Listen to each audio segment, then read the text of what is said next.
Okay, at this time I'm going to call the meeting to order. I would like you all to please rise for the Pledge of Allegiance of the United States. I pledge allegiance to the flag of the United States of America and to the republic for which it stands, one nation, under God, indivisible, with liberty and justice for all.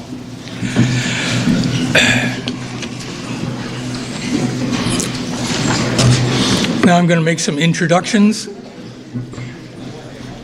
Town employees that are present: Maureen Bilodeau, Town Clerk; Jane Murphy, Deputy Town Clerk. I was dealing with the last name. Anyway, Chairman Tom Clow of the Selectmen, Vice Chairman Rick Hippler, Jack Meany, Selectman; John Osborne, Selectman; Jan Schneider, Selectman; Naomi Bolton is Town Administrator. Police Chief Sean Kelly, Fire Chief Bon Vizina, Deputy Director, DPW, Director Benji Knapp, Town Council Laura Spector Morgan. Anyone else who would like to be recognized? Okay, now we get into the list of residents who have passed away during the past year.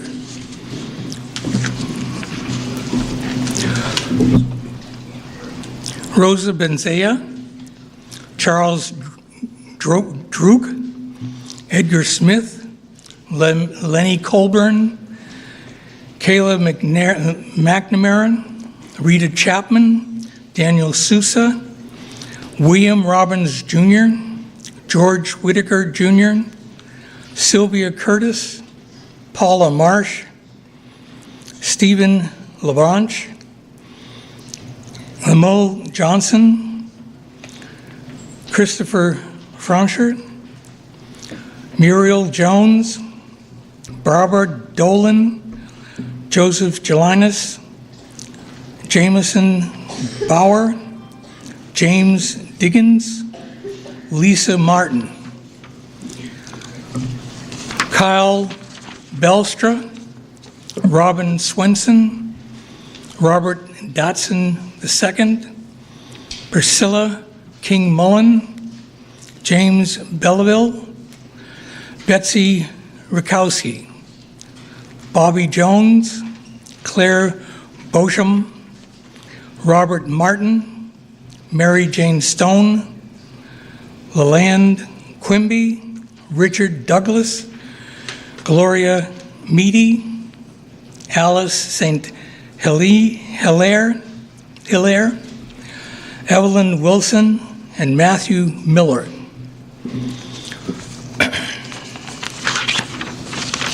Now, we're going to talk about how we're going to run the meeting.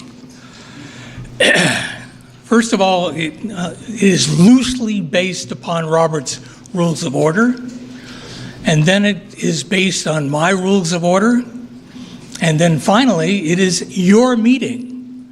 So if you don't like something that I'm doing, you need to go to the microphone, stand up, and say, we need to reconsider that, whatever I just did. Okay? Tell me, and we'll take a vote and go from there. Okay? You need to have a yellow card for voting, holding it up like this. I would like non-residents to be in the back of the hall, please. Those without yellow cards.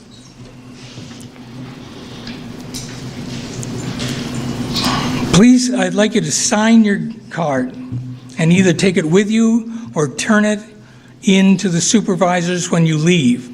If you are not a registered voter, you cannot participate in the voting. I will read the warrant article as it appears. I will not be reading the budget line by line by line by line. Okay? Just give you a heads up. I will place the article on the floor for discussion after I have recognized the individuals who are speaking to the various articles, whether they be Board of Selectmen or whomever else. If you would like to restrict reconsideration once the article has had a final vote, and when I say final vote, when questions or information have ceased and there are no more, we don't need to vote. This body does not need to vote. Unless it asks, unless the body itself, that means you, asks for a vote. And it will just be placed on the town warrant to be voted on March 17th or 13th? 13th. Okay. What we are doing is trying to develop and have in place a final version to be put on the ballot.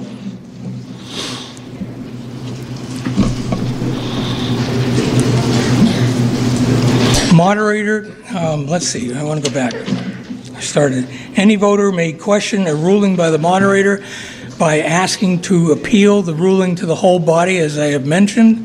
This is your meeting, not mine. My goal is to be a tiny speck of dust in your memory when we finish this meeting. Even that's too much. I will call on the Selectmen, Finance Committee, petitioners, as is appropriate, to speak first to the article, and then I will open it up to the floor. If you would like to speak to an article, please stand in line at the microphone, and when you are recognized to speak, please state your name clearly prior to beginning. I would also like you to state your address in town. All morning long, I have had lots and lots of saliva. Now I am dry as a bone. Much better.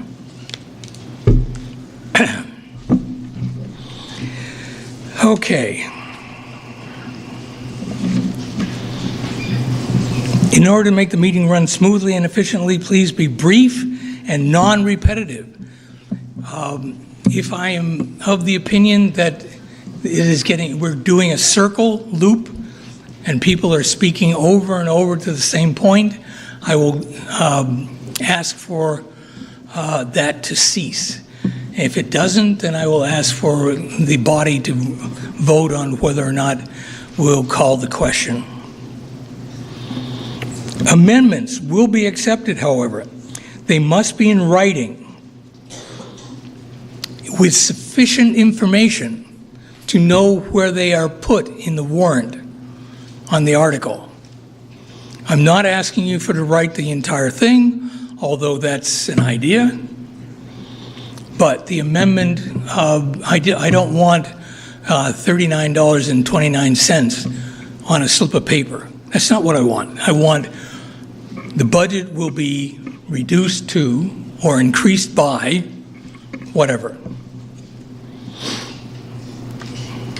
A request to have a paper ballot must be in writing and signed by 5 registered voters.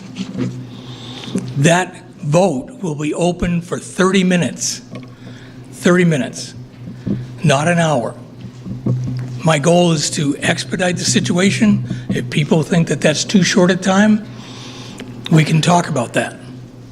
But I think 30 minutes is sufficient. Okay, let's see. What else do I have to bore you with this morning?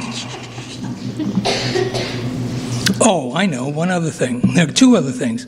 I want to thank the people, first, the people at this meeting. It is a Saturday. It's tough to get up and get out when there are lots of other things to do. So I appreciate that you're here. I find that I have found over the number of years that I've been doing this that the town employees are very hardworking, and committee members are amazing individuals. They serve, they don't get a lot of thanks, and it's a difficult job. And requires a lot of attendance at meetings. I would also like to make a special comment on our rescue squad emergency EMTs. Last February, I had a diabetic reaction, and I was my numbers were down to 20, which is fairly significant. I was passed out. My wife thought it was significant enough to call 911, and they came and pulled me out of it. So I want to give a big, huge thanks to the rescue squad.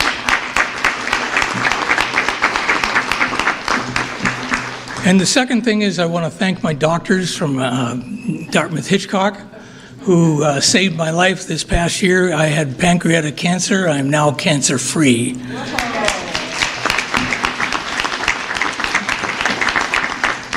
Thank you.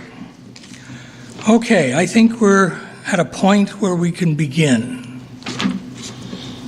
The first article that will appear on the ballot, I'm sorry. Obviously, I'm not in my right mind, but you'll find that out. Tom Clow would like to say a few words.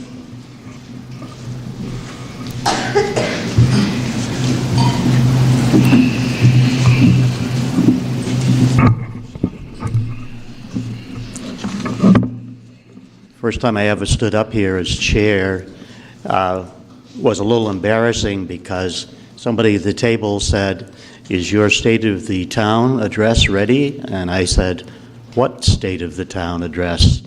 And fumbled on from there. No matter how many times I've done this, I always feel about halfway through like I'm droning on and on. So if you feel the same way, somebody can throw an old shoe or something at me and I'll try to move along quicker. When I looked out my kitchen window on Thursday, the day after we had the snowstorm this week, and I saw dozens of birds gliding from the spruce trees over to the bird feeders and back. I saw the frozen brook that divides my property from my neighbors. I saw a huge boulder that's planted in the hillside where my children played when they were young. I pictured the huge conservation forest, Eastman Conservation Forest, that's not very far from my property, and I thought, this is why I live in Weare. But what's the state of our town besides our natural beauty? We have to look not only at where we are today, but where we've been and where we want to go. I'm going to start with our tax rate because in a meeting like that, that seems to be in the forefront of people's thinking. The town portion of the 2017 tax rate for the town of Weare was $3.80. The total tax rate, which includes the schools, the county, the state school tax, was $23.05. Now, if you look at our surrounding communities, our adjacent communities, starting with Dunbarton, Barton, New Boston, Deering, Henniker, Hopkinton, you'll find that that's the lowest tax rate of any of those communities. And if you broaden that circle to include Bow and Concord and Milford, Mount Vernon, Francistown, all the way to Bradford and Warner, you'll find that the same thing is true. The town portion of the tax rate and the total tax rate is the lowest in Weare of any of those communities.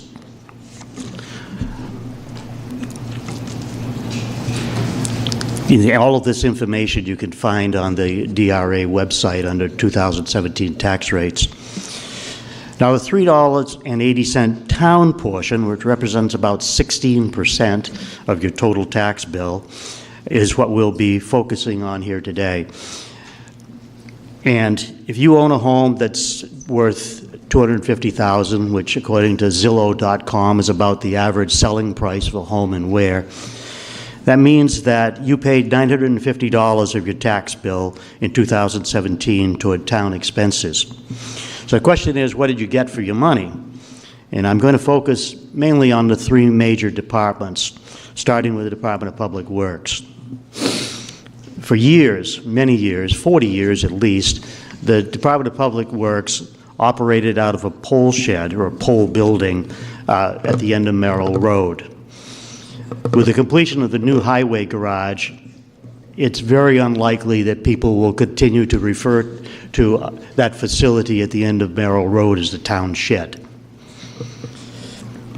This new building allows the trucks to be preloaded and parked inside before a storm, so drivers need only get in and head out to plow and sand your roads. In addition to the new facilities, our equipment is being upgraded with a new loader, and this year, with trucks that are as many as 13 or 14 years old gradually being replaced. We also have a new loader and a new grader, and this year we'll be asking for the replacement of a backhoe or the addition of a new backhoe, because if you can imagine, we've had a highway department functioning without a working backhoe.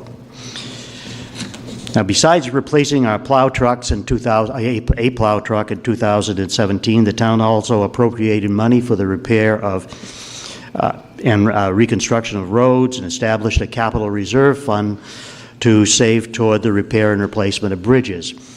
The town has at least 3 bridges that are on the state red list that will need replacement within the next 5 or 6 years. This year, voters will be asked to add money to that capital reserve fund. Our fire department. Not many years ago, the fire chiefs from our neighboring communities converged on the Board of Selectmen with one unified message. We are tired of risking our populations while providing ambulance service to the town of Weare.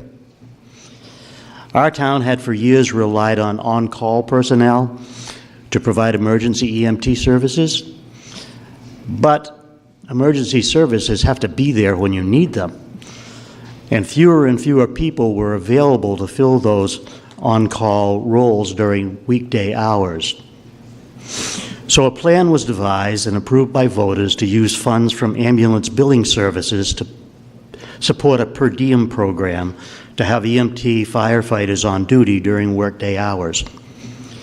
It took a lot of pressure off our neighbors, but it also used up the bulk of the funds that had previously been saved for big purchases like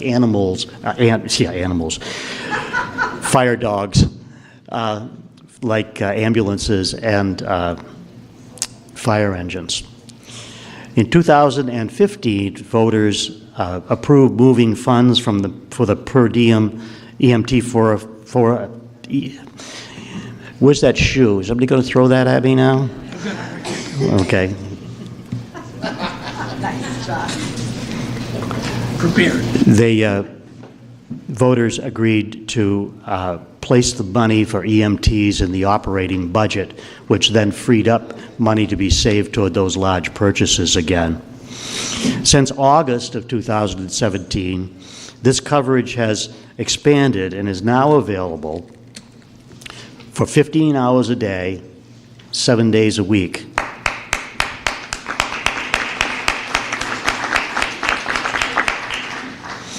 The passage of the proposed budget for 2018 will allow this coverage to continue, and my hope is it will eventually see 24/7 coverage, because safety services have to be there. They have to be available when you need them. And just to diverge for a moment, I was in a situation this year where I was in need of them when I was out on a bicycle ride with my son, who was visiting from Colorado and ended up going down with a heart attack. But thanks to our wonderful EMT people, I was picked up off the side of the road, carted over to the Concord Hospital, and here I stand, droning on and on again.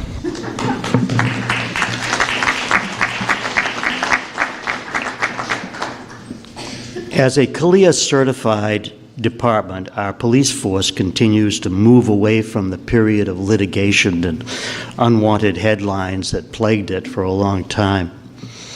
In 2017, voters approved a 3-year contract for the police union. And although recruitment of new officers continues to be a slow process, the stability of having a 3-year agreement will certainly help toward attracting new candidates.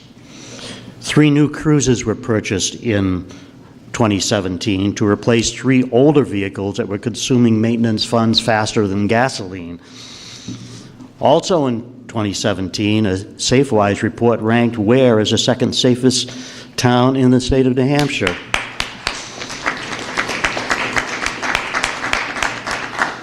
The criteria of this can be criteria for this ranking can be found on the SafeWise website.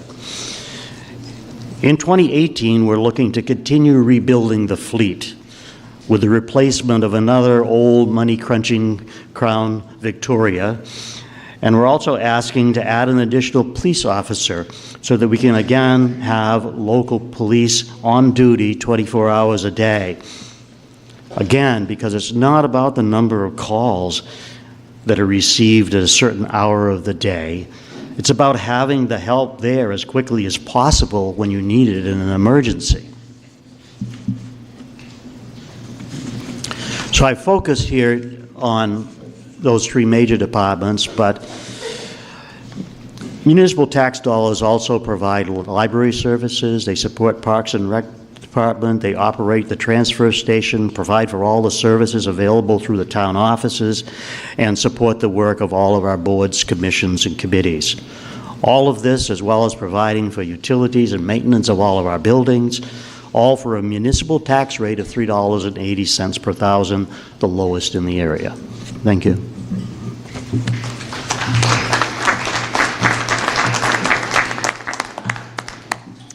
Thank you, Tom. Okay. So Article 1 is one of those articles that you just put on the ballot and it's accepted. Does any change want to happen to Article 1? Seeing none, I'm going to have that put on the ballot. Article 2, this is the one I'm only going to read part of. Shall the town raise and appropriate as an operating budget, not including appropriations by special warrant articles and other appropriations voted separately, the amounts set forth on the budget posted with the warrant or as amended by vote? The first session. This is the first session of the annual meeting. For the purpose of setting forth therein, totaling $6,074,660. Should this article be defeated, the default budget shall be $5,997,749, which is the same as last year, with certain adjustments required by previous action of the town or by law, or the governing body may hold one special meeting in accordance with RSA 40:13, Roman numeral 10, and Roman numeral 16 to take up the issue of revising the operating budget only. What follows is a line-by-line statement of the budget. Those who would like to speak to that? I move Article 2 as written. Thank you, Tom. Who would like to speak to that? Tom? Well, this article, as the title indicates, is our operating budget. It's money used to run the town business for the year. The increases are scattered through the list that you see, there were raises last year for non-union personnel, and that was for 9 months. Those increases were carried on, but this year they apply for the full 12 months of the year. Health insurance, fortunately, we had only a moderate increase of 0.6% in the health care premiums. However, in 2 departments, there were quite a few changes made, people moving from single to family plans, also people who had previously not taken the insurance who felt now they needed it. So in the highway department and the police department, there's quite an increase in the health insurance lines because of those changes. Elections, in 2017, we only had 1 election, and we have 3 elections this year. That would be this one that's coming up, plus a primary, plus a November election. So that budget for elections increased substantially. Assessing, we went out to bid, and a new contract came in. Of the 3 companies that bid, we stayed with our same provider, but it was an increase, total of about $15,000. Legal expenses, we've added $10,000 to that line because we've been running over every year. Hopefully we get to a point in time when that won't be the case, but it is now. That covers all departments. We have a lot of legal expenses in the land use department as well as in other departments.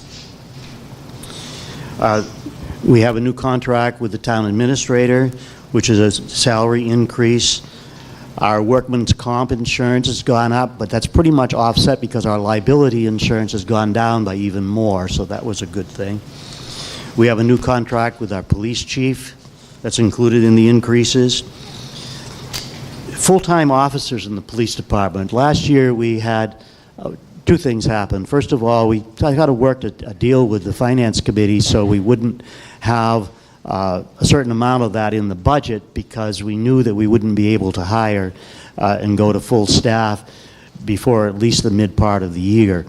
So what we took out in order to lower the budget last year is back in there, along with bringing the whole department up to full staff. So that increase really is just what we would pay when our department is in full staff.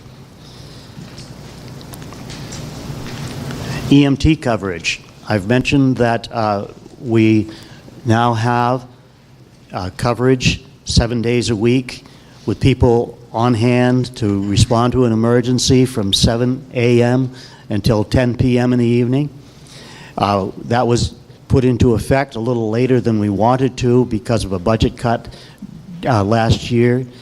But in order to continue that, you will see a pretty good increase in that line because it would represent a full year of coverage at that level. Highway Department Secretary, we in the past had a 30-hour-a-week position.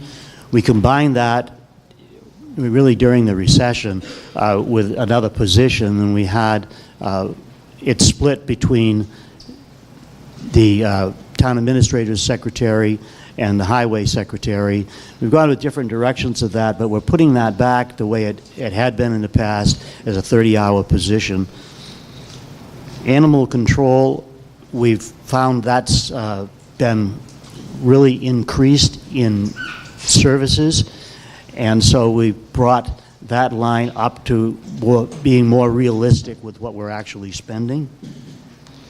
Debt service, the interest payments on the new highway garage are divided in 2. You get 2 interest payments a year. However, because we just took out the loan in 2017, there was only 1 interest payment. So there's an increase there of interest payment. It's double because there are 2 payments this year rather than 1. So those are basically where the raises come from in that operating budget.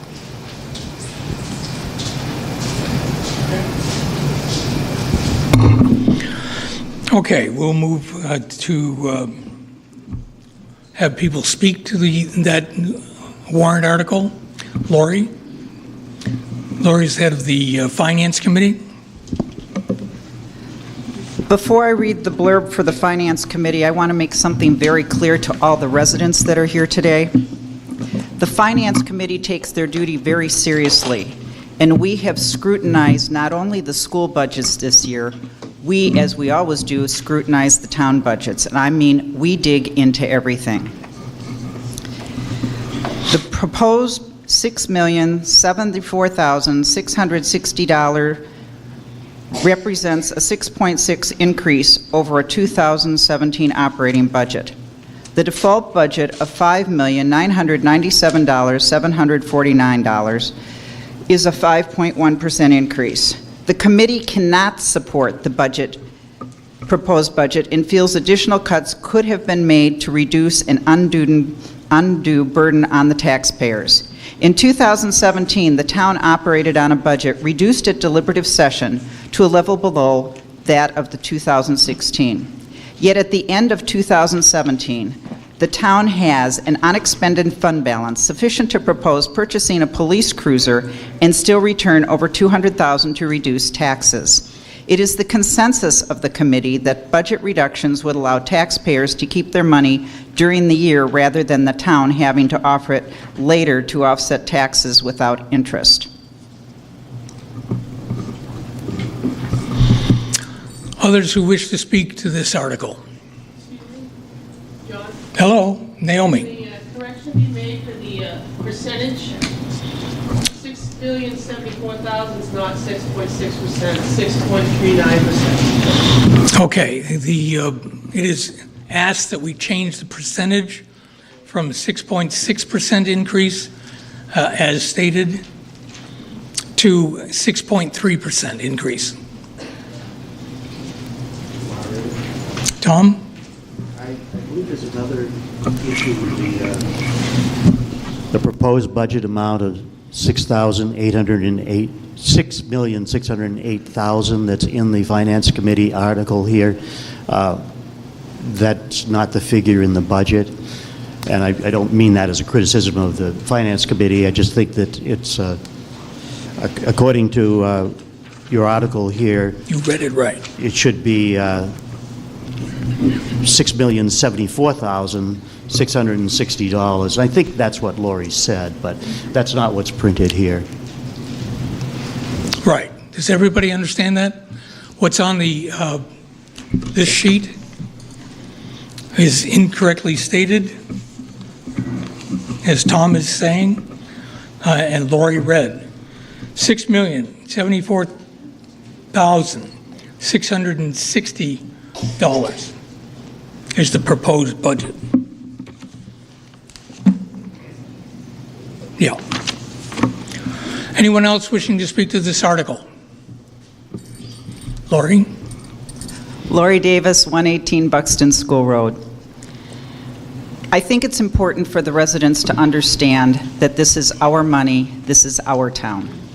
This year we have put together the Board of Selectmen did two contracts that, while it was an advisory warrant article in 2006, did not meet the two hearings and a vote by the public before these contracts were accepted. One was 8% for the police chief at an increase, and one was 18% for the town administrator. It is important to know that our current police chief is now making a contract at a part-time status as that of one of our neighboring towns who has a full-time chief for the same salary. We have a town administrator who now has a 6-year contract, and there isn't any other town administrator in the state that has a 6-year contract. We have made a lot of obligations that have tied the hands of both the residents and future Board of Selectmen for the next 6 years. And I think the residents need to take into account that it is so very important that this is our town and that the Board of Selectmen should be listening to us on our budgets.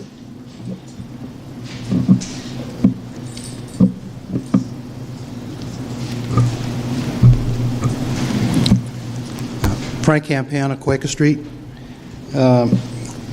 I've followed also quite a bit the development of the budget, but I'll tell you, I'm going to start off by saying when you do the Pledge of Allegiance to the flag, there are words in there that say justice for all. Well, I'll tell you, my own opinion is that the board is not doing justice for all. Okay? They're doing justice for themselves and the town employees. And the town employees do need some justice. I'm quite concerned when the selectmen draw up contracts that is already stated that there's a 14%, an 18% increase to the tune of $14,000, a little bit better. And this is not an 18%, $14,000 increase on someone that is making $30,000, $40,000, or $50,000. They're making in excess of that. So it's built on that. We have a contract with the police chief. I think it's his second year. His contract called for a little over $6,000 increase that the selectmen have obligated me to. Okay. In addition to that, per his contract, they give him, another $5,500 for an insurance buyout. So that's over an $11,000 increase that the selectmen have committed me to, and I don't get a chance to say yes or no to that. That's something that's in the budget. It's in their proposed budgets, it's in there, and it's covered in their default budget. I think that's very irresponsible for the selectmen to tie that obligation to me forever. And I just want to comment also two more things. It was mentioned by Chairman Clow how much the town gave back to reduce taxes. The tax calculation sheet, and folks here probably won't understand it, but they could have actually given back in excess almost $400,000 to reduce taxes, not the $225,000. And with that $400,000 to reduce taxes, the town still would have stayed within a 6% retainage, so they could operate the town, pay the bills without having to borrow, well, hopefully without having to borrow money if there could be extenuating circumstances. So they could have done more, and that would have lowered the overall tax rate. And I object quite a bit when I hear the statement of the town in Tom's presentation comparing us to other towns. I don't want to be like other towns. If we had the lowest tax rate, even below this $3.80 for the town, or the overall tax rate, we should be a model for other towns to emulate. Not for us to aspire to be what their tax rates are, but let those towns say, geez, Weare is doing the job, they're doing it for less cost, what can we do to model them? So I certainly object to the operating budget, and over a 6% is a little bit extraordinary for this town. In the past, I don't know what the increase was last year percentage-wise, but I know somewhat, I'll use the word historically, the budget increase has been roughly 3%, sometimes even a little bit less. I know we're out of the era of 25-cent gallon tax, $1 a loaf, 25 cents for a loaf of bread. I certainly understand that. I get it. But still, at a 3%, if it was a 3% increase, it's a 3% of what number? So proportionally, you'd get more money. So I object to the proposed budget. Thank you.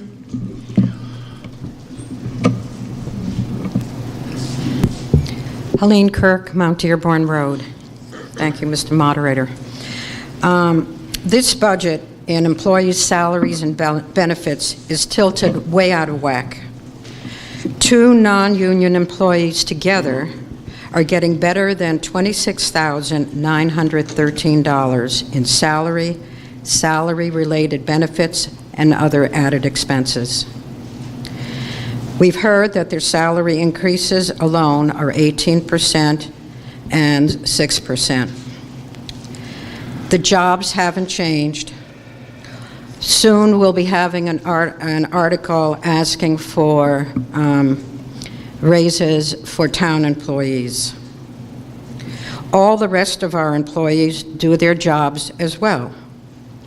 I think making such a disparity between the two non-employees getting better than $26,913 and the rest of the employees who will end up getting 2%, and I'll talk to that in Article 3. I think this whole thing is bad management. I think it's unfair. People don't need to be treated the same, but they needed to be treated fairly. I think it's unfair to our employees. I think it's unfair to our taxpayers. And I think this is no way to build trust in our Select Board and morale among our employees. Thank you. Thank you. Anyone else wishing to speak to this article? May I? Yes. Just Tom? Just to clarify something about the tax rate. First of all, one of the things that Mr. Campana brought up, I think he misinterpreted. I was, in fact, quoting that tax rate as a compliment to the town, and then addressing what we're able to accomplish with a tax rate that's lower than the surrounding communities. I wasn't proposing that we hurry up and increase it to match the others, quite the opposite. The tax rate is set in late October, and it involves more than the raw figures that are presented to you today. Those of you who were at the school district meeting on Thursday night, there was a discussion of where the extra money goes. And in a school district, it's like it automatically, if it's not designated for something else through a special warrant article, it automatically goes to offset the budget for the coming year. For the town, it's different than that. If we have a surplus of any kind, it goes into something which is referred to as the undesignated fund balance. It's money that's not allotted to the schools or to the county or to the town. It's extra money that's been accumulated either through revenues that were higher than expected or through money being turned back by the town at the end of the year. So what we do is when we go to set the tax rate, we sit down and look at what is available and what the state is suggesting as guidelines for how much we should reserve so that we have the proper cash flow. And so if we were to take the figures as they were presented to the state last October, we would have seen a 7% increase. But what we did is look at, okay, how much is realistic for us to put toward reducing the tax rate while at the same time making sure there's enough money there for the cash flow to run the town. And in fact, the schools as well, because all the money initially comes in and goes into one pot, and then is, from there it goes out into the other school districts, town, etc. So we took $225,000 as a board out of that undesignated fund balance in order to bring that increase from 7% down to 1%, or in dollars and cents, a 2-cent increase from the year before. We could, as was stated, have gone with a higher amount. But in a sense that becomes misleading because it means that you get a lower amount in one place and then the next year it has to be part of an increase. So what we were working toward is to try to keep the tax rate more level and also to make sure that there was money there for cash flow during the year.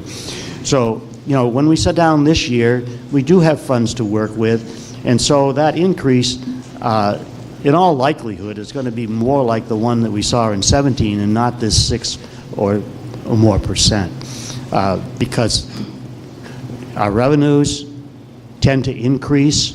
We intentionally try to give a reasonable estimate of revenues so that we're not in a situation where come October we don't have the money we said we were going to have. And again, there is money turned back, and that could be applied toward the next year's tax rate. So that's the way it works. So, you know, the sky is not falling. We're not going to have a 6-7% increase because we worked that through when we set the tax rate in October. Dick?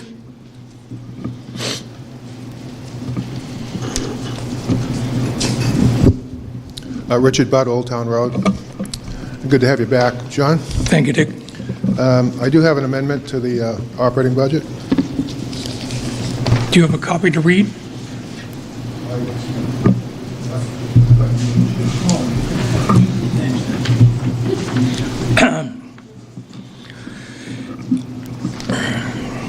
An amendment to Article 2. Shall the town raise and appropriate an operating budget not including appropriations by special warrant articles and other appropriations voted separately, the amounts set forth on the budget posted and with the warrant, or as amended by vote of the first session, for the purposes set forth therein, totaling $5,888,877. Should this article be defeated, the default budget shall be $5,997,749. I hope you understand. Which is the same as last year with certain additions, requirement, on and on and on. Dick? Thank you. This change really represents a philosophical difference between this board and previous boards. Last year at the deliberative session, there was an amendment made to the operating budget, and it reduced the operating budget by about $108,000. And the reason that it was amended last year was because the default budget was not configured as it had been by previous boards. And I'll read from the minutes just briefly. Selectman Class, who made the amendment, said he believes that the way the default budget should be configured is that if the default number is higher in any particular line item than the number in the proposed budget, in other words, the department is proposing a number smaller than what the default number is, that the default number should be reduced. That wasn't done last year, and the amendment was made, approved by this body and approved by the voters. The selectmen have done the same thing this year. And unfortunately, it really reflects items in the budget that really, in some cases, aren't even required. And I'll just give you 3 examples of those. One happens to be in the clerk's office. They removed a fax machine. And in the process of removing the fax machine, they reduced the cost of the telephone service. So the number that was proposed by the department head is $800. The number that's in the default budget is $1,300. You know, common sense is common sense, but it doesn't appear to be applied. There are 2 other examples. There are many more examples in the budget, but I'll just read 2 more. One is in the police department. The police chiefs submitted a proposal for a part-time secretary. But because the need is no longer there, but it's a union position, so it has to remain in the budget, he reduced the cost to $20 just to keep the position active. He indicated that the workload for that part-time secretary has gone away, principally because of one lawsuit, but there are other factors as well. But if you look in the default budget, that number is $6,591. And there's one more example. This is a line item for body-worn cameras, which the town of Weare was one of the first towns in New Hampshire to wear the body-worn cameras, and kudos to the police department for doing that. But in this year's proposed budget, department proposed budget, it's $1,818. The default budget is $6,500. That's a philosophical difference. When I was on the board not that long ago, and other board members as well, we would go through the budget, we would look at those items, and we would reduce the default budget. In effect, what that does, it creates more separation. More separation, there's more choice between a default budget for the voters, or taxpayers, and the proposed budget. The closer it is, the less of a choice there is for voters and taxpayers. This budget, this year, I think there's a 1% difference, which isn't significant, in addition to the fact that it's over 6%. Regardless of how much money they're going to give back towards offset the taxes, that's up to them to decide, not up for us. That's money that they've collected from us. That's our money. They are deciding to give it back to us. Thank you. In addition to issues, philosophical issues with the way the default budget was created, I think the default budget's too high. We can't amend the default budget at this session. We can amend the operating budget. So in effect, what has to happen, and what happened last year, you take the proposed budget, you bring it down to what the default budget should be. So it kind of flips it. The default budget then becomes closer to their proposed budget, which is still about a 5-point-something% increase. And it brings the revised, amended amount down to about a 3.1% increase. The other thing that was done last year is that they had to reduce their operating budget to match what the voters said you could spend.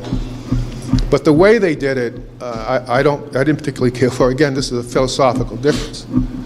What they did was instead of going in and looking at the budget and taking the opportunity to go in and maybe look at ways to save money, improve efficiency, potentially, what they did was they just deferred hiring. Most of it was from the police department. There are 4 positions within the police department that we as voters have been paying for the past approximately 3 years that have never been filled. 2 full-time offices. It's unfortunate. 2 full-time offices, 2 part-time offices, and a part-time secretary. Those positions haven't been filled, but we've been funding it. They've been more than happy to accept the money, but unfortunately they haven't been able to fill the positions. So to meet the $108,000 cut in the budget last year, all they did do was say, well, let's defer hiring until May. It was staggered a little bit and it affected one other department, or 2 other departments, not as much, but most of it came from the police department. So they were able to cut the budget, reduce the amount in the budget for those line items for the police department, those 4 positions, to satisfy the $108,000 cut. But then they put them back in for the remainder of the year. And as it turns out, they didn't hire anyone for the remainder of the year. And this has been going on for years and years. But what they did when they configured the budget this year, the default budget this year is supposed to be last year's budget with some adjustments made for contractual obligations. So the starting point for this year's budget should have been last year's budget. But they added the $108,000 back into it. So the default budget this year, they started with $108,000 more in it, and then they went ahead and crafted the default budget by making adjustments for contractual obligations, insurance costs, employee wages, collective bargaining unit changes, things like that. So the amended amount reflects a default budget, this year's default budget, minus $108,852, I think, which was the amended amount last year. So that's the crux of it. It's not that they're doing anything illegal. I just don't think they're following the practices that have been put in place that maybe, just maybe, is one of the reasons why we do have one of the lowest tax rates in the area. It's not unusual over the past few years. I was there. The increase in the budget was 1%, 2%, or 3%. And it wasn't unusual that we'd wind up default budgets. But I can tell you one thing, we never cut back on services. We always provided the services to the town. And no reflection on the department heads, they're doing a great job, continue to do a great job. But the way the Board of Selectmen configures the default budget is an issue last year, and it's an issue this year. Thank you. Thank you.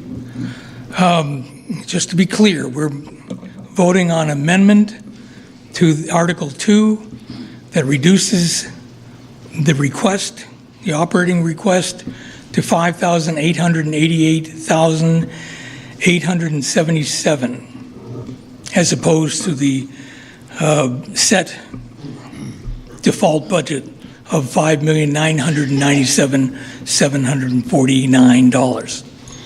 I have a request for a secret ballot, unless there are others who would like to speak to this article. Mr. Moderator? Yes, Tom. Yeah.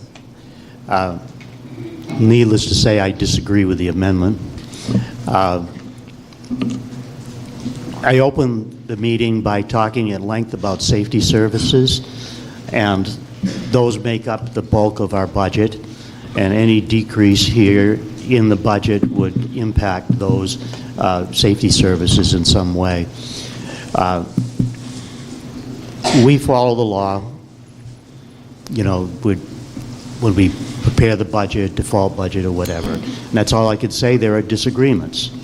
And that's always going to be the case. But we move ahead and we provide what we feel is needed for the town.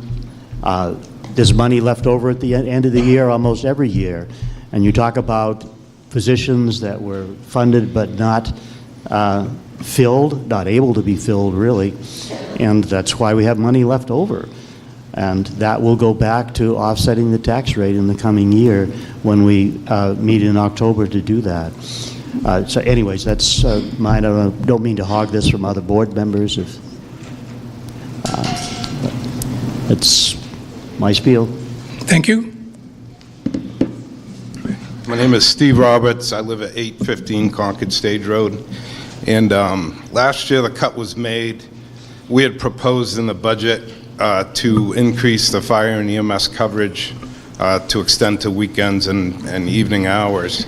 Saturday, December 30th, I had a medical emergency, and I was not able to breathe well. And I had to call, my wife had to call the ambulance. I couldn't talk. So if we had gone with Dick's and Frank's and others' idea of let's just cut the budget, I may not be here today. So we're talking about more than just dollars and cents. It is our money. As taxpayers, we all deserve a say in that. But I think that we have to look at the forest for the trees. A good deal is a good product at a fair price.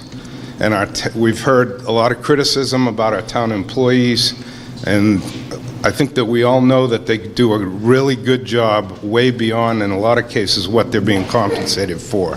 And we owe them that. That's what we would want. Last year, right after town meeting, Dick at Selectmen's meeting came to me and said, we always cut the budget in the past and we always got things done, and things, are they going to get done? At some point, no. We haven't had an increase every year. I think it was 2 years ago, we had a decrease in the town side of the taxes. I think the Selectmen have in the past several years, in an attempt to get a budget that will pass, put together a budget that provides the services that they feel that we need as a town, with input from the boards and committees.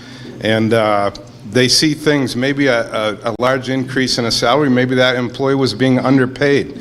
I know probably a lot of people in this room are maybe going to school nights or extra now to gain more money in their employment.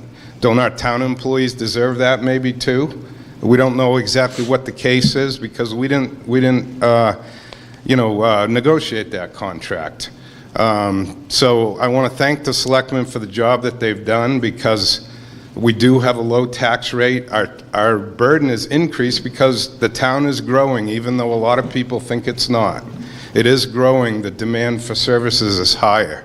So we have to keep that in mind. We don't have to spend a dime. We could, say, hey, we're not going to fix the roads anymore. But a good deal is a good product at a fair price, and I think the town is providing a really good product for a very fair price. Thank you. Thank you.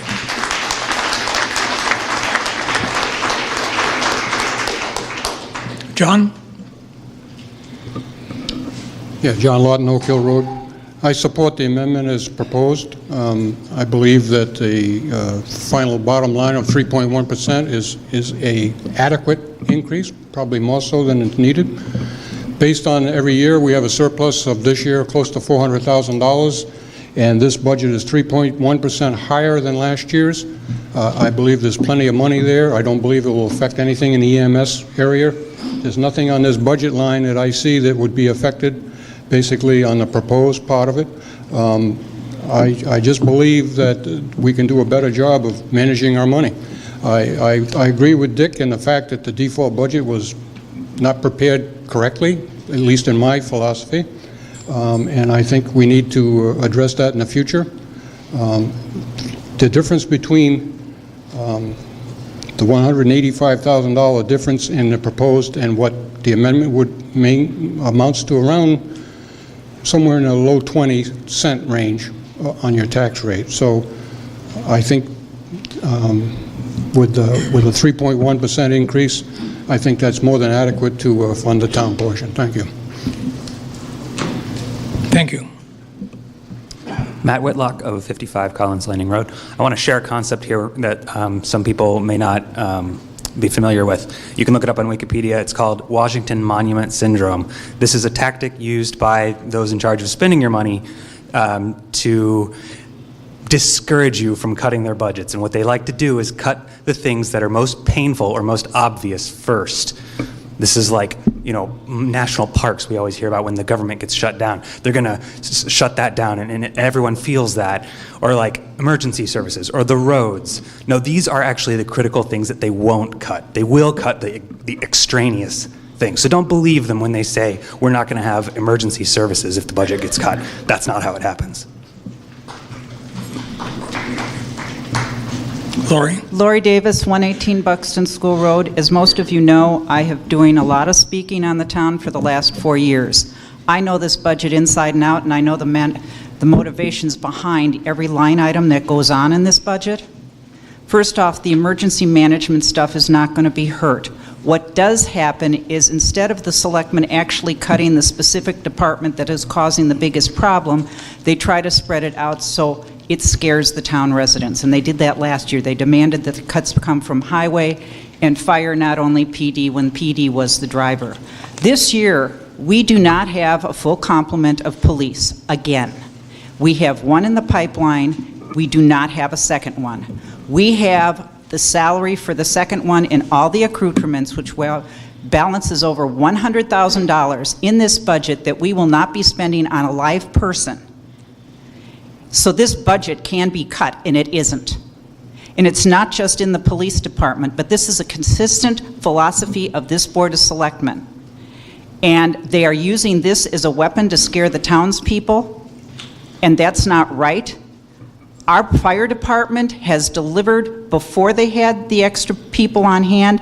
They have done a beautiful job funding the new people, and they are doing a great job for us. Highway has done an excellent job. Our new police officers are great. You will hear later on that we don't have coverage at a certain particular amount of time later on at night, and that's going to be a bone of contention that I will speak to. But this town is second in the state for safety. And I am very disgusted that we are using our budget to scare our residents about safety when our safety has been paramount, and the state has recognized it, and the town is well aware of it. Yes, sir.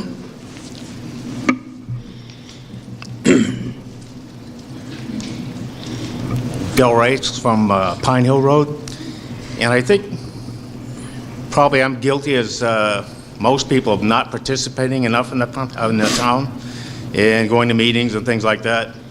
And I would just say that if you're unhappy with the way the town is, you voted for these people. We voted for them. Don't vote for them next time. If you don't like something going on in a certain department, get them out of there.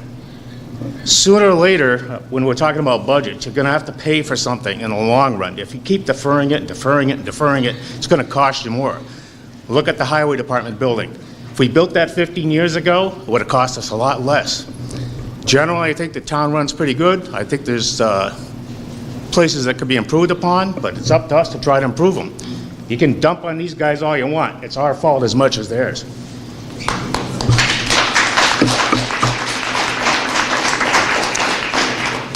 Helene?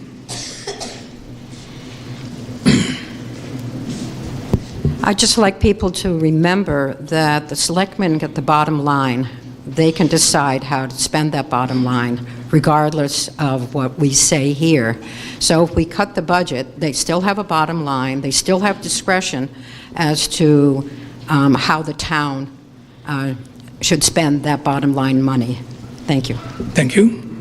Helene did something that I want to ask everyone else who's speaking, is to remember you're speaking to me as opposed to any member of the board or anybody else up here. And that's pretty much to keep the focus away from individuals so that we can conduct this meeting without concern. Jack?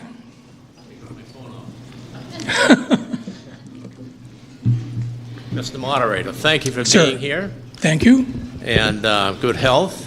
Thank you. I just, I don't come up to the deliberative sessions very often because it's like the same old thing every year.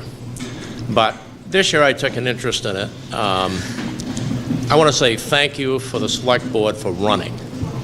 I mean, you probably will never see me up there unless there are hostages involved. Okay? That's the level which I care not to participate at that level in the town. I do participate in the CIP, capital improvement, and the ZBA, and a few other things. I just want to point out, and also, I give a lot of time with other people in town. Excuse me, Jack. Can everybody hear Jack? Would you speak a little closer? Speak a little closer. How's that? Much better, Jack. What do you want me to start over? No. I just want to say that I do contribute a lot of my time in the town, not for running the town per se, but other boards and services. One other thing I just want to point out that I also see the issue with the police, but I can tell you, myself being one of the people who contribute time for the oral boards where members of the town of Weare, along with some sworn officers, sit down and review candidates. When I was driving home the other day, I heard a very consistent thought that I hear in our hiring process. The U.S. Border Patrol basically say, we get 133 candidates, and we boil it down to one, meaning that town of Weare has gone 2 or 3 times a year looking for qualified candidates. We go through a sorting process of 120 or 130 candidates and end up with one person at the end. The Border Patrol rate of passing the polygraph is the failure rate is 60%, 40% passing. Not inconsistent with the town of Weare. Very difficult to hire qualified people who can pass the test of background check and polygraph as well. So it isn't for the lack of trying, and I would recommend that you do not cut the budget, because previous we had 4 candidates that met the test. Unfortunately, we went through the polygraph and background, none of them passed. So it isn't a lack of trying, but if you cut the budget, then you're doomed for failure of not going off and be able to put somebody in if they become available. In that case, sometimes there are adjacent towns that have sworn officers who are ready to start tomorrow. Not always can we find that, but we've had a couple of conditions. Also, I would say that I've run large corporations, budgets. I've been the person on the receiving end of the budget. and the person reviewing the budget. And it's very difficult to sit here in advance of the year, define everything down as tight as some people in this room will argue that it should be, and hope to come up with a zero balance at the end of the year. It's highly probable to end up with something less, meaning a negative balance at the end of the year, which is a difficult situation to put the town in. There's so many random events that happen in this town that are budget-oriented that need some flexibility. I think handing back the $200,000 or so money is not a bad thing. It may be taken out of my pocket briefly, but I think it's the right thing to do rather than hobble the town on their execution. They will promote bad ideas in order to make it come out at $0 at the end of the year. With that, I'd like to support the proposed budget of $6,074,666. Thank you.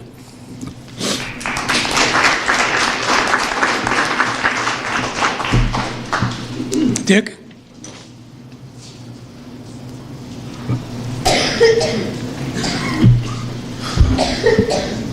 I'd like to address some of the comments that have been made. There's no intention of cutting. There's no, in terms of personnel, in terms of the process, the hiring process. It's simply a way to calculate a default budget the way it had been previously. In calculating the default budget, you're not reducing those positions. The money should still be available. And just for a couple of factoids, last year, they wound up, and they should have a surplus at the end of the year. I guess it may be ideal that you kind of end up with $0 at the end of the year, but it's good that there's a surplus. I tell you, no matter how many default budgets we had, while I was on the board for 6 years and following town politics for about 18 years, there's always been money left over at the end of the year, regardless of how much was reduced, or the budget was reduced as a result of getting a default budget. Always money left over. Now this year, in addition to having $107,000 approximately going into undesignated fund balance, and there's a difference between undesignated fund balance, money used to reduce taxes, because that may not be as a result of a budget surplus. That could be other monies that have come in and then been deposited into the unreserved fund balance, unexpected revenues. But this year, they had $107,000 left over after it was reduced by $108,000. They also spent at year end, knowing they were going to have a surplus, over $30,000 in items that department heads said they wanted. And in addition to that, if you go through the operating budget, and I went through the operating budget at the end of October to find out how many lines in the budget were overspent and what that dollar amount was. There are over 40 lines in the operating budget that were overspent. The amount of money that was overspent was about $159,000. So, you know, when you look at a cut in the budget, even last year's cut, I mean, really allowed them to overspend individual items, line items of the budget by $159,000, had $130,000 left over, $30,000 they spent. You're looking at close to $300,000. So, you know, I think it's more of an issue with management than it is with cuts or underfunding, because we heard the same story last year, the week after the vote. You know, it's Armageddon, but it didn't turn out that way. And I hope the board would be able to manage their money a little bit better, allowing department heads to overspend. Maybe it's necessary, and I'm not passing judgment on it, but how often did a department head come into the board and say, I have to overspend this line to get authorization? I can't remember a case where that's happened. So I think it's an issue with management. I don't think there's a problem with a 3.1% increase in the operating budget. Is not, it's substantial still. Nothing's being cut. Thanks. Thank you. Just to clarify one of the things that I misspoke on earlier, this is to reduce the operating budget from $6,074,660 to $5,888,000 $877. Just in the interest of moving the process along, I just want to make sure that we're clear as to what it is that we're doing. And we will be doing this in a written ballot. Chris? Okay, Chris Haig, Abijah Bridge Road. I have a comment and a question. My comment, I'm gratefully retired, but for 16 years I met with my colleagues from surrounding towns in a professional situation. And that statement that Weare is a model, it is a model for something. We have the most default budgets of any of the towns that have adopted SB2. And my colleagues were very kindly and supportive of me, but they had the attitude of, yes, dear, we know you can't do the things that we are doing to improve services because of your budget. So it is known around the communities that we need more. We do bottom line management, which is not a healthy way to manage, but what you have to do is if heating oil doesn't go up, you need it for supplies because they went up. So you can't go line by line and expect anything because we're struggling so hard. My question, should this amendment pass for the $5,888,877, it would become the default budget for the coming year after. What impact would that have on the level of services we now have? I don't think that's accurate, Chris. I don't think it becomes the default budget. I think it becomes the operating budget. It would be the operating budget this year and the basis for the default budget Correct, next year. and that's what I'm speaking about. Okay. Tom?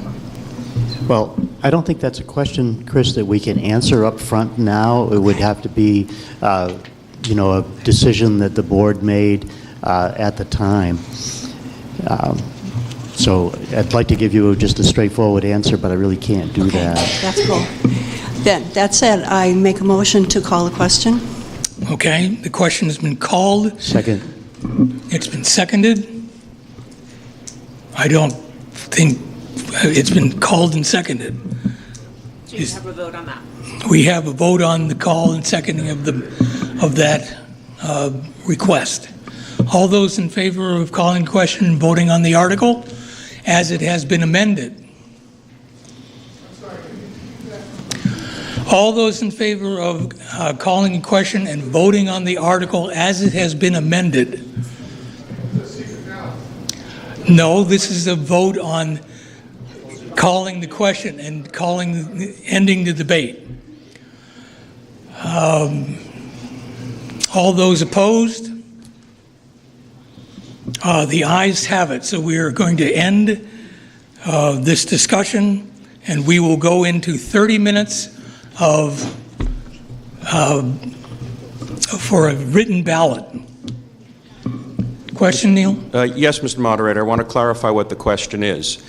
If I vote yes on this ballot, I'm voting for a 3.1% increase in the proposed budget. And if I vote no, then the current budget at 6.1% will be the one that goes forward. Is that correct? What does a yes vote mean, and what does a no vote mean?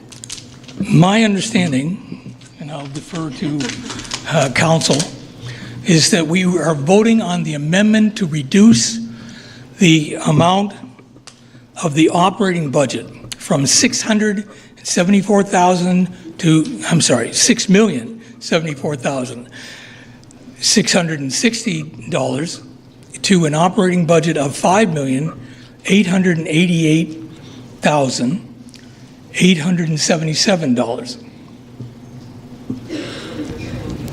So if I vote yes, I'm voting for the lower number. Yes. If I vote no, I'm voting to keep the higher number. That's my understanding. Thank you.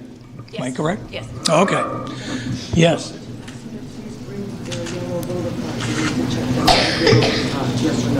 Okay. It has been asked of me to bring, for those who are voting, to bring this yellow card with you. They can check you off at the table over there, and they will give you a yes and no ballot. Beginning at 10:20, We have 30 minutes from now, and the polls will be closed. Helene? Point of order? Are we ripping the ballot and putting in just a yes or no? Are we marking it with an X? What's the... You're going to be given a yes or no. You put the one that you want in the box. Only? Yes or no. Not both. Go.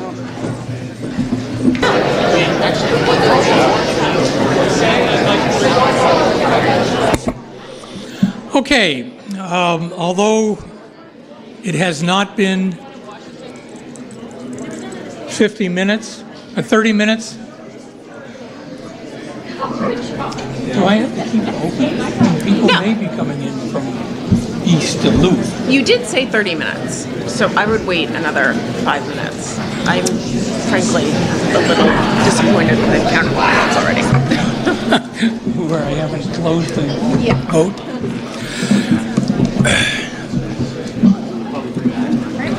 Yeah. I've been advised by council to leave the polls open for another 5 minutes, just to make sure that if there are people driving from East Overshoe, they get a chance to vote too.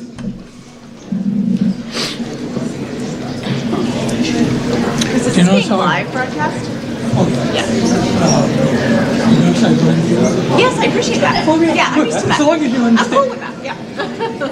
As a principal, I used to be reliant and know everybody's going to say it. He did it. Oh, yeah. That's okay. But often when I since give you're here- unpopular advice, I'm like, just say the damn lawyers made you do it. It's fine. I didn't think you could.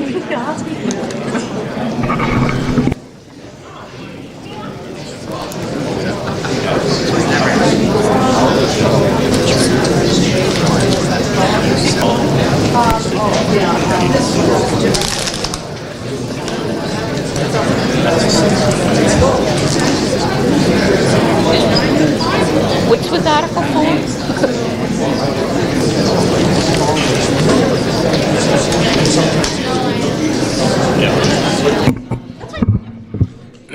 Okay, we're going to move on.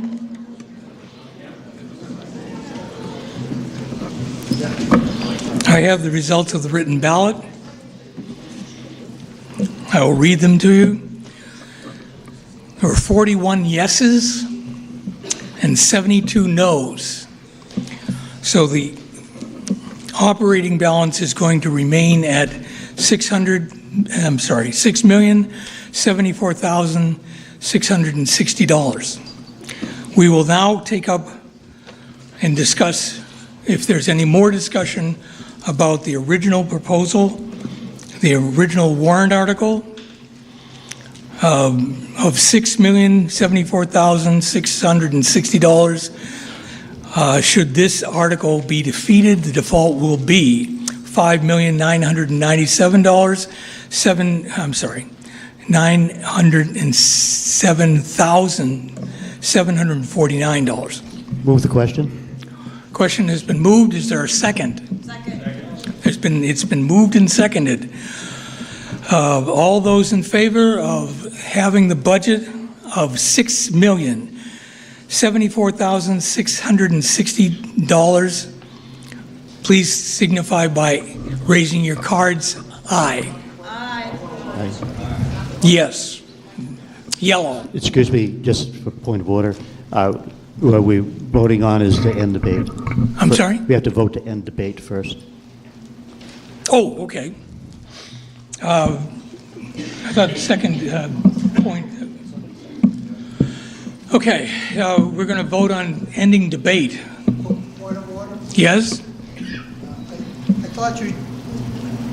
Frank Campan, I thought you asked if there was any more discussion regarding the... I did. Okay, why are you going to end debate? Because it was... So that... Well, Tom, what do you do? I moved the question, which means calling for a vote to end debate. It was seconded by somebody, I don't know exactly who, by Donna Osborne. And so we're voting on ending debate. Right, we need to vote on whether or not we're going to end debate. That's all. We're not So- voting so- on the budget. So that, right, but that negates what you said about Yes, it further does. discussion. So we're going to vote on the Tom's proposal. All those in favor of ending debate, signify by raising your cards. All those opposed to ending debate, raise your cards. We're ending debate. Okay, now, Lori, do you have a question? I do. Point of order, right? To clarify something for me that I don't understand. Okay. When we ask if the debate is still open and somebody quickly goes to close debate, is there not a point where you have to wait and see if somebody else wants to speak? Does everybody get a chance to speak, or do we just get to shut it down quickly? Well, I don't think there was a quick shutdown. Okay. It was an effort to ask the meeting's opinion as to whether debate should be ended. That's what the vote was just a second ago. Okay, because I just want to make sure that I understand that everybody does get a right to speak, or whether that can be controlled, so that I understand how fast you have to move to say something. Okay. If somebody says that they want to end debate, call the question. That requires a vote on that. If that passes, then debate is over. Okay? If it fails, debate can continue. We just voted on whether or not we were going to end debate. Okay? Point of order, I hear? Yes. In past years, I think as part of the rules for this meeting, you've said everyone will be given a chance to speak once before the question may be called. Is that still true? I hate to be hoisted on my own petard. However, it won't be the first time. My belief is that has everyone had a first opportunity to speak on this question?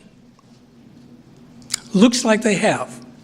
So, thank you for that clarification and reminding of how I've done it in the past. We're now going to take up the article as it is written. We're going to vote on Article 2. Okay, we're going to place it on the ballot. Yes. I would like to move to restrict reconsideration. Okay, it's been moved and seconded that this is put on the ballot. No, John. You don't need to move and second to put it on the ballot. It automatically goes on the ballot. Oh, okay. It's been moved and seconded to restrict reconsideration. Great. So that's what we're voting on. That's what you're voting on. Okay. Okay, we'll get out of here about 5:30. Anyway, so we're voting on the motion to restrict reconsideration. All those in favor of restricting reconsideration, raise your cards, please.